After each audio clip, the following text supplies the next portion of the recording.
Radio Publique Africaine.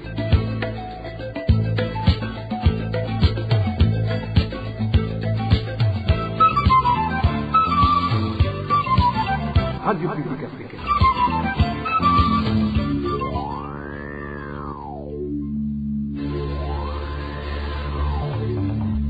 C'est le moment de suivre le journal parlé en français. À la présentation, Nadège Ilakose. C'est un plaisir de vous retrouver, chers auditeurs. Bienvenue au journal de ce 7 mai 2026, dont voici le menu.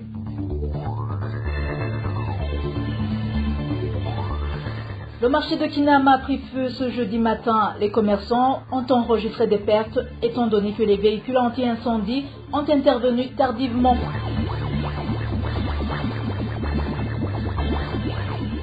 Ce jeudi 7 mai, le monde a célébré la journée mondiale dédiée aux orphelins du VIH-Sida. Au Burundi, ces orphelins font face à de nombreuses difficultés et figurent parmi les personnes les plus vulnérables.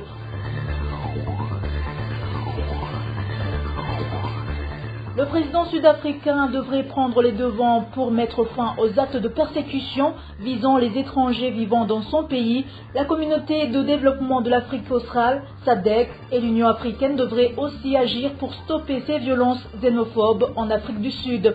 Dans ce journal, vous allez suivre un ancien vice-président du Burundi qui s'est exprimé à ce sujet. Tout de suite, le développement de cette édition.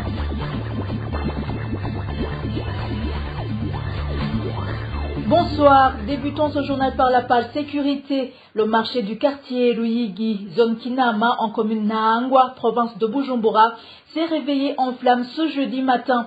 Plusieurs biens ont été détruits dans cet incendie et les véhicules anti-incendie sont arrivés tardivement sur les lieux pour tenter de maîtriser le feu. Les détails avec Elvis Nyomongere. C'est vers 8h30 de ce jeudi matin que ce marché a été attaqué par un incendie. Le feu s'est réparti de l'endroit communément appelé Bata, un espace où se font notamment la vente et la réparation des téléphones portables. La tristesse et la désolation solidaient sur les visages des commerçants de ce marché. Beaucoup disent avoir tout perdu dans l'incendie, tandis que d'autres affirment que certains biens ont été pillés au milieu du chaos, comme l'explique ce commerçant. L'incendie a commencé entre 8h30 et 9h. Oui, c'est vers 8h40 que le marché a commencé à prendre feu. Nous avons vu les commerçants et les vendeurs qui travaillent dans ce marché. Cela les a beaucoup affectés parce que leurs marchandises ont été brûlées. On voyait des femmes en train de pleurer, certaines se jetant par terre, d'autres étant frappées avec des bâtons, d'autres qui tentaient de récupérer leurs biens à cause de la présence de voleurs qui s'étaient infiltrés. Après un long moment d'attente près d'une heure, des véhicules anti-incendie sont finalement arrivés sur place et ont tenté de maîtriser les flammes. Mais plusieurs parties du marché étaient déjà fortement endommagées, comme le poursuit ce commerçant. La partie la plus touchée est celle des vêtements ainsi que celle des commerçants d'ustensiles et d'articles ménagères, notamment les assiettes, les pots, les bassins et autres objets de ce genre. C'est cette partie qui a subi les plus grands dégâts. Le marché a ensuite été fermé dans le but d'empêcher certaines personnes de profiter du chaos pour poursuivre le pillage des biens qui restaient. L'origine de cet incendie n'est pas encore connue. Les commerçants de ce marché demandent aux autorités de les venir en aide et de mener des enquêtes approfondies afin de déterminer les causes exactes de ce sinistre. Merci Elvis Nyomongere. Toujours en parlant sécurité, un homme âgé d'une 50aine d'années, nommé Apollinaire Miburo, s'est suicidé sur la colline Lumbaga, zone Rukecho, commune Ngozi, en province de Butanyerera, ce jeudi, en se pendant dans la maison de son frère.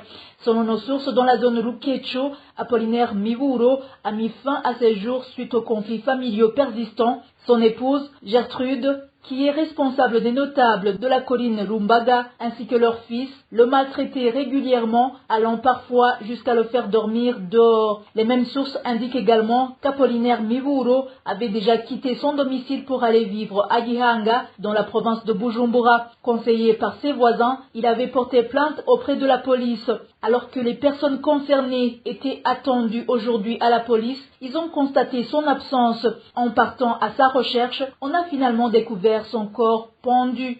Dans une messe du 29 avril 2026, en mémoire aux 40 séminaristes de Bouta, massacrés par les rebelles du FDD, devenu le parti CNDD-FDD au pouvoir, Monseigneur Salvatore Nichiteretse, évêque du diocèse de Bururi, a demandé aux jeunes présents lors de ces cérémonies de rester unis par l'amour et aux autorités du pays d'éviter l'exclusion en politique et de tout faire pour garantir la sécurité des Burundais. Suivez-le. hariho abavuga ngo mu ntumbero y'ubutungane kandi kurondera ubutungane.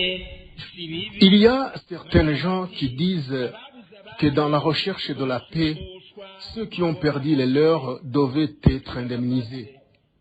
Je vais vous poser une question, chers parents et tous les Burundais qui nous suivent. Quelle est cette indemnité qui peut remplacer vos enfants? Quelle est cette indemnité qui peut remplacer un être bien-aimé qui a été tué? Chers parents, demandez surtout que vos enfants soient reconnus comme des saints. Vous serez bénis plus que cette indemnité que vous pouvez consommer en une semaine ou au plus dans un mois seulement. Une autre indemnisation importante que nous pouvons demander à Dieu et à ceux qui nous dirigent est d'éviter d'ôter la vie aux autres à cause des intérêts politiques ou à cause de la haine envers les autres. Allons de l'avant en cultivant la paix durable partout où nous sommes, une paix fondée sur la vérité, la justice, l'amour et la fraternité, la liberté, une paix fondée sur la non-exclusion politique et administrative, une paix fondée sur le pardon, le respect de la vie humaine et la dignité, le pardon et la réconciliation. Je suis extrêmement content que les jeunes sont les plus nombreux ici. Chers jeunes gens, levez-vous et embrassez-vous et dites-vous à haute voix que vous voulez un pays paisible. Embrassez-vous. Ce n'est pas important pour vos aînés. Ils ont échoué.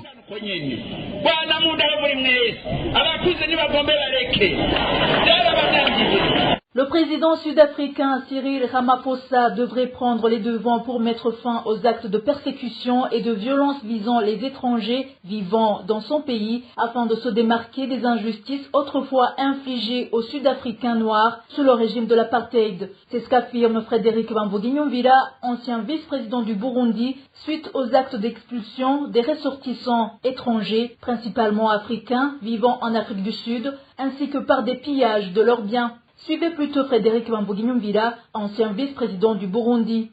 Nous avons appris avec grande stupéfaction ce qui arrivait en Afrique du Sud, où des populations jeunes s'en prennent aux populations qualifiées d'étrangères, mais qui est essentiellement composée de ressortissants africains. Un tel comportement révèle plutôt un esprit qui est là, qui vient contrarier l'expérience vécue par Nelson Mandela lorsqu'il a essayé de unir les composantes raciales de l'Afrique du Sud. Ce genre de comportement entache le président de la République, Cyril Ramaphosa. C'est lui qui est concerné. Ce n'est pas les Africains du Sud, non. C'est le président de la République lui-même qui s'est donné la mission d'organiser autrement le pays, justement en essayant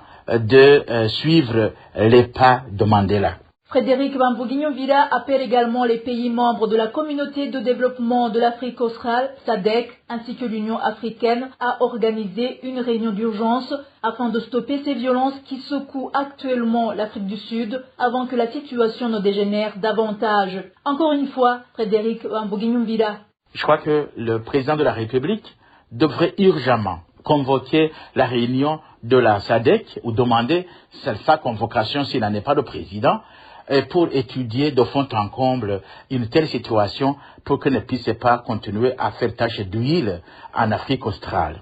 Je crois que à partir de ce premier pas, des choses peuvent peut-être changer. Deuxième élément, c'est que le président de l'Union africaine, aujourd'hui, Ndayishimiye, qu'il puisse organiser urgemment une réunion des pays de l'Union africaine en vue d'étudier, encore une fois, pourquoi ce genre de comportement, quelle est la cause vraie et éviter que cela ne constitue une menace ou une tâche qui risque de s'agrandir et finalement entacher toute l'Afrique.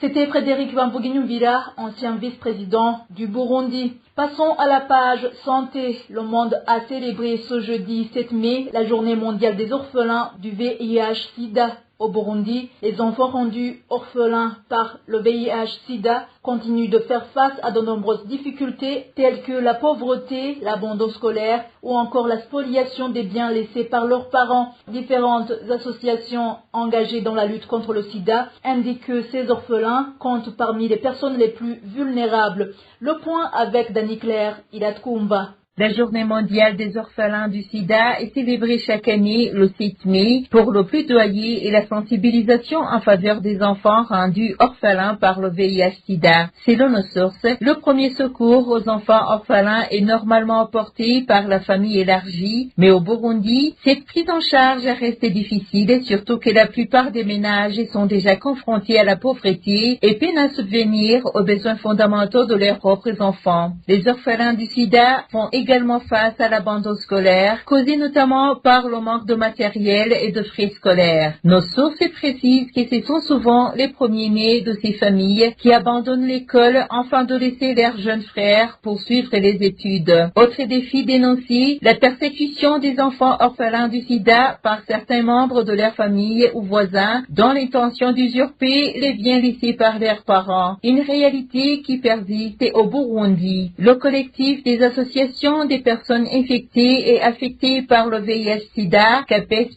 estime que les orphelins du sida sont des oubliés au Burundi. Cette organisation indique que certains programmes sont élaborés sans que la place de ces enfants ne soit réellement prise en compte. Les événements de sensibilisation comme la Journée mondiale des orphelins du sida visent aussi à lutter contre la propagation du VIH-Sida, considéré comme la principale cause des difficultés auxquelles font face ces enfants. Selon nos sources, les défis auxquels sont confrontés aujourd'hui les orphelins du sida sont également liés à la suppression de la rubrique destinée à leur prise en charge. Merci Dani Claire. Ilatkumba. Dans un instant, c'est la page gouvernance. RPA.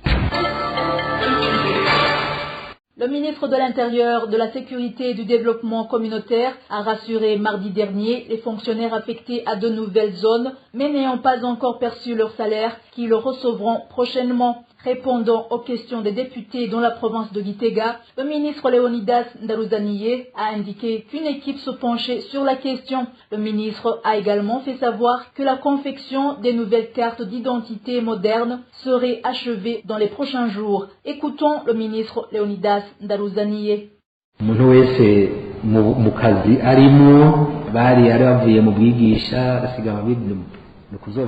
Tous les employés vont être remplacés, mais jusqu'à présent, le principal problème concerne les salaires. J'ai dit qu'ils y travaillent et je pense que la situation sera réglée dans les prochains jours. Concernant ceux qui n'ont pas encore reçu leur numéro matricule, je pense qu'ils recevront tous leur salaire prochainement. Concernant les cartes d'identité réalisées grâce aux technologies modernes, leur préparation est en cours depuis un certain temps et l'équipe en charge du projet nous a assuré que les travaux sont en voie d'achèvement. Elle nous a également indiqué que le projet sera prêt le 6 mai 2026 et que la distribution des cartes débutera en juillet. Par ailleurs, une loi protégeant les données collectées n'avait pas encore été signée.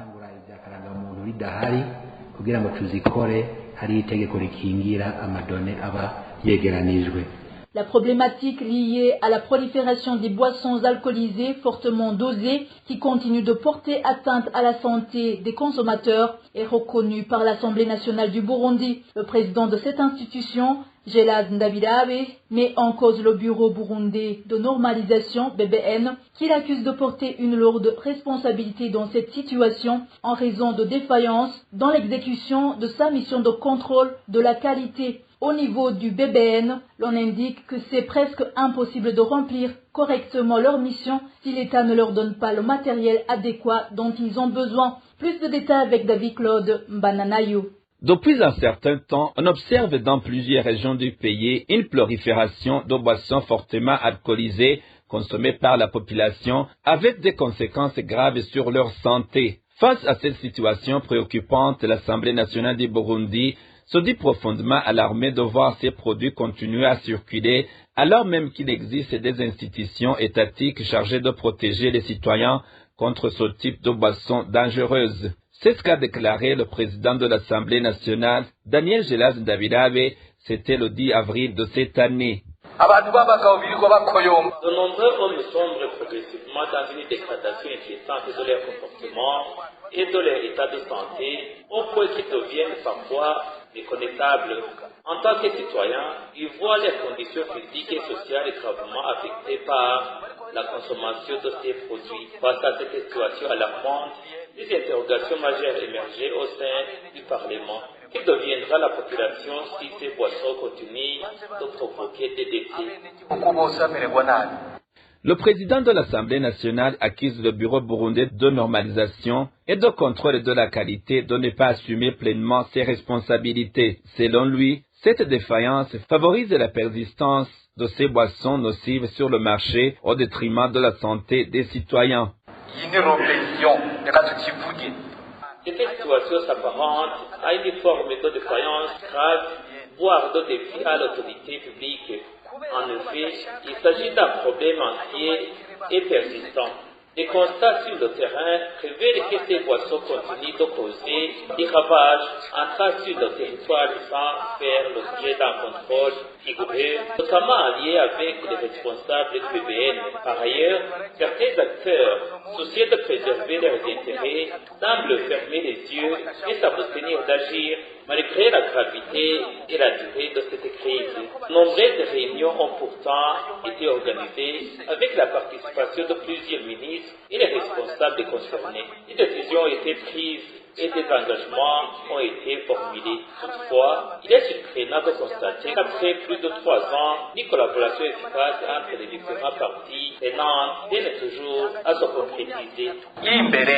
De son côté, le Bureau burundais de normalisation rejette ces accusations. Ces responsables affirment que malgré leur volonté d'agir, ils font face à un manque de moyens adéquats. Ils dénoncent également des pressions exercées par certains responsables politiques, propriétaires d'industries locales produisant ces boissons, qui cherchent à obtenir des autorisations en dehors des normes requises. Ces précisions ont été apportées par le directeur général d'IBBN, Samuel Ndayiragije. Il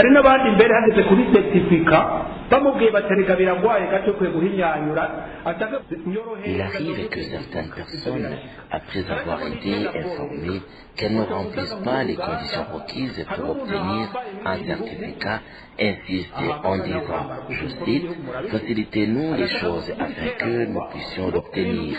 Souvent, ces demandes s'accompagnent de pression, voire l'intimidation. Il peut arriver qu'une personnalité influente intervienne pour tenter d'imposer sa volonté. Par ailleurs, nous demandons que le BBN soit doté de moyens adéquats lui permettant d'assurer efficacement le contrôle de la qualité. Nous y reviendrons dans nos éditions ultérieures. Merci David Claude Bananayo. Dernier dossier du journal. À 2 jours de l'échéance fixée aux propriétaires des maisons situées le long des routes principales pour paver devant leurs maisons, conformément aux directives des autorités, certains habitants de la province de Butanyerera affirment éprouver des difficultés face à la hausse des prix des matériaux de construction. Par ailleurs, en dehors de certains ménages où les travaux n'ont pas encore commencé, ces aménagements ne sont pas non plus en cours devant les bureaux des services publics. Reportage d'Éloge Divin, les Méchas. Les propriétaires des maisons à usage commercial situées le long des routes principales dans la ville d'Ongodi se dépêchent ces derniers jours de paver devant leurs maisons. Cependant, ces citoyens déplorent la cherté des matériaux de construction. Ils indiquent qu'un sac de ciment coûte actuellement 61 000 francs burundais, tandis qu'un camion de sable ou de pierre dépasse les 300 000 francs burundais. De son côté, un maçon est payé 25 000 francs burundais par jour. Malgré ces difficultés dans la ville d'Ongodi ainsi que dans d'autres centres urbains des communes de Kayanza et Kirundo, de nombreuses maisons ont déjà été aménagées avec des pierres et du ciment à leur devanture. Certains responsables chargés du suivi de ces travaux affirment que les activités prévues ont déjà atteint près de 70% de réalisation. Pour les autres maisons qui ne sont pas destinées au commerce, une certaine réticence s'observe dans l'application de cette mesure. Les habitants qui se sont entretenus avec la RPA expliquent cette situation par la pauvreté qui frappe les ménages. Certains agents chargés du suivi de ce programme, notamment dans les services d'hygiène et de l'assainissement, ainsi que dans le secteur de la santé publique, estiment que ce projet a atteint environ 50% de réalisation. La RPA s'est également rendue dans les services de l'État. Là aussi, les travaux de pavage avec des pierres et du ciment ne sont pas en cours. Certains responsables de ces services nous ont fait savoir qu'aucun budget ne leur a été alloué pour réaliser ces travaux, ce qui explique leur non-exécution. Ce problème du manque de moyens financiers a été soulevé devant le Premier ministre burundais en date du 1er mai, lors de la célébration de la fête du travail, mais celui-ci ne s'est pas exprimé sur cette question. Il est prévu qu'à partir de samedi prochain, les personnes qui n'auront pas respecté cette directive du gouvernement commenceront à être sanctionnées par des amendes variant entre 300 000 et 500 000 francs burundais. Merci Éloge Divin Demesha. C'est ici que prend fin le journal de ce jeudi 7 mai 2026. Merci chers auditeurs de nous avoir suivis. Merci également à tous mes collègues. Bonne soirée à tous.